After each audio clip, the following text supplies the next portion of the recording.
Good afternoon and welcome back to Buzz. I'm Nico Theodori with your Lunchtime Bulletin. Your headlines today.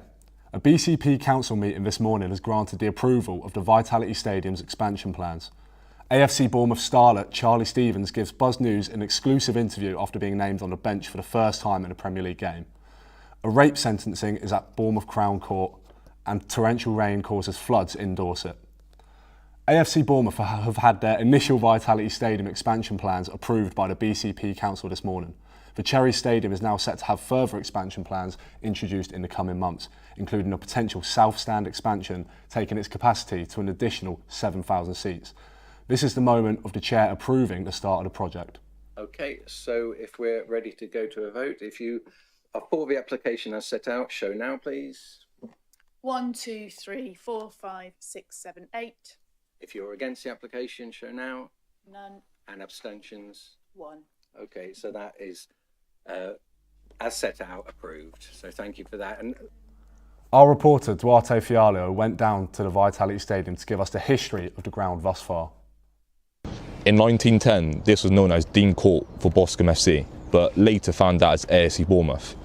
In 2001, the stadium had a refurbishment with an all-seater venue, but in 2015, this is known as Vitality Stadium with a new naming rights, but in 2026, the club enters a new era. This is Duarte Fialio, Buzz News, Bournemouth. Lots more Champions League football last night with all three English teams in action securing 3 points. Former AFC Bournemouth fullback Milos Kerkez starred for Liverpool as they kept a clean sheet in a 3-0 win away at Marseille. Other results saw Chelsea beat Cypriot side Paphos 1-0 at Stamford Bridge, while Newcastle maintained their solid European campaign with a 3-0 win against Dutch champions PSV. AFC Bournemouth under-21s midfielder Charlie Stevens was named on the bench for the club this week. The Welshman was in the squad list for the first time in his career. Our reporter Evan Morris has more. In what will be a moment he will never forget, boyhood Cherries fan Charlie Stevens was named in the squad for their trip to Brighton on Monday. AFC Bournemouth have been struggling with injuries this month, which gave Stevens a huge opportunity. Yeah, it was a surreal experience for me, really. Obviously, being a Bournemouth fan myself, that's always what I've been aiming for. It came about training with the first team a couple of times, and obviously there's been a few injuries in the group the last few weeks, so that's how the opportunity came. The Welshman will be hoping more opportunities like this keep coming his way. Evan Morris, Buzz News, Bournemouth. Kerry Insom is a local jiu-jitsu athlete who uses the martial art as a form of peace. She says her mental health has been a big personal battle and jiu-jitsu has been a vital part of her coping mechanism. Theo Otosanya-Salvo has the story. Here at Odyssey Combat Club, Kerry Insom is a jiu-jitsu black belt coach.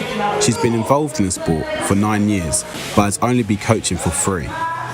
She competed internationally, winning major tournaments in Japan and San Diego, but now focuses her time back here in Bournemouth.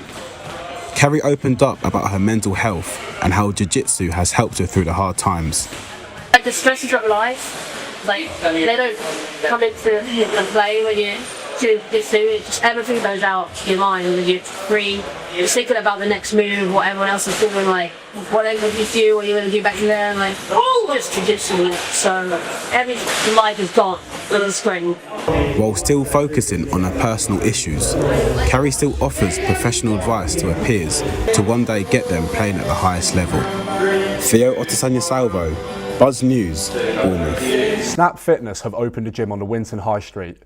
We sent Buzz reporter Benjamin Jones to a neighbouring cafe to find out how this new facility has impacted their business.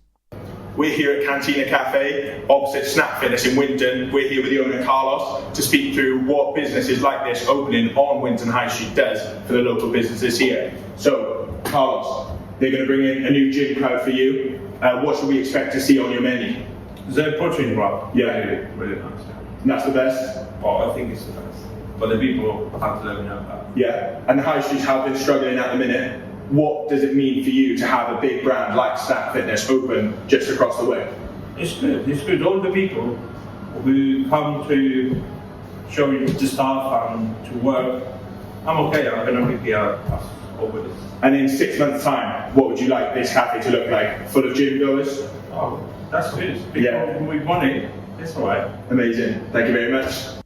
We'll have more on that story on our 4:15 Tea Time Bulletin. That's all for your sports roundup. Now passing over to the news, here's George Knoll.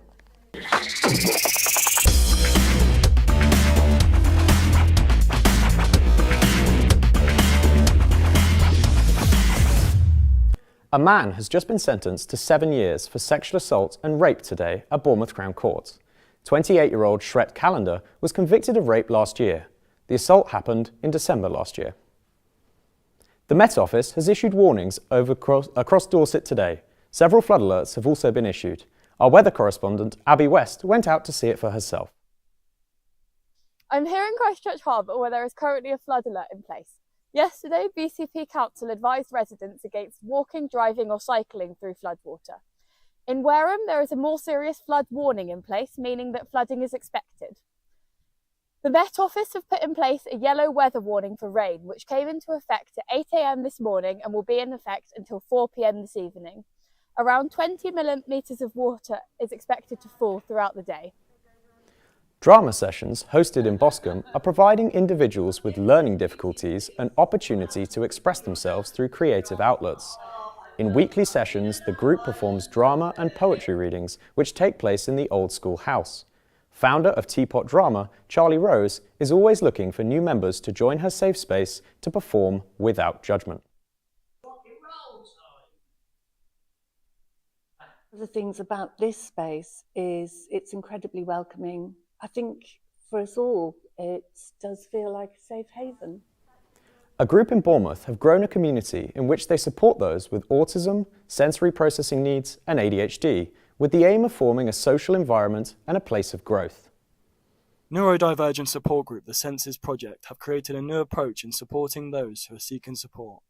They have been able to hold many exciting events over the years, which allows many to become much more outgoing.